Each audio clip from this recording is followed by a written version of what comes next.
মনে রাখবেন, একজন বেপরদা নারী জাহান্নামে যাওয়ার সময় 4 জন পুরুষকে সাথে নিয়ে যাবে। সে জাহান্নামের ফেরেশতাকে বলবে, দাঁড়াও, আমার বাপকে ডাকো। আমার বাবা আমাকে কন্ট্রোল করে নাই, তাকে ডাকো। বাবাকে ধরা হবে। এরপরে বলা হবে, দাঁড়াও, আমার ভাইকে ডাকো। আমার ভাই চাইলে আমাকে পর্দানশীল বানাতে পারত, সে করে নাই। এরপর বলে, দাঁড়াও, আমার স্বামীকে ডাকো। আমার স্বামী, ওই নারী বলবে, আমার ছবি ফেসবুকে আপলোড করত, আমাকে তার বন্ধুদের সাথে পরিচিত করিয়ে দিত, আমাকে নিয়ে নিয়ে মার্কেটে মার্কেটে মানুষের সাথে পরিচয় করাতো। আলহামদুলিল্লাহ, শপথ করে বলতে পারি, আমাদের পরিবারের কোন নারী আজ পর্যন্ত কোন মার্কেট চোখে দেখে নাই, দেখে নাই, দেখে নাই।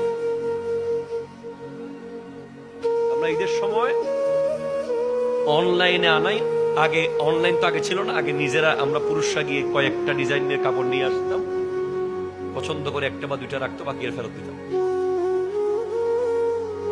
এই সামান্য কষ্টটার সামান্য একটা কাজ আপনার বিবি গিয়ে দেখবে না, আপনি একটু কষ্ট করে নিয়ে আসবেন, এতে করে আপনি বিশাল বড় ফায়দা পাবেন।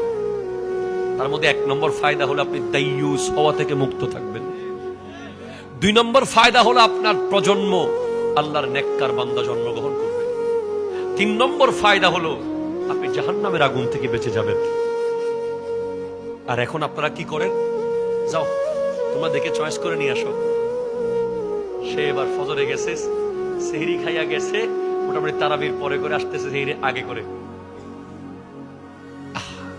কত পর পুরুষের সাথে ধাক্কা, কত পর পুরুষের সাথে কথা, কত পর পুরুষের আওয়াজ, কত পর পুরুষের সাথে কত রকমের কিছু যে মার্কেটে হয়। ওই নারীর পেট থেকে নেককার আওলাদ আশা করার কোনো সুযোগ নাই।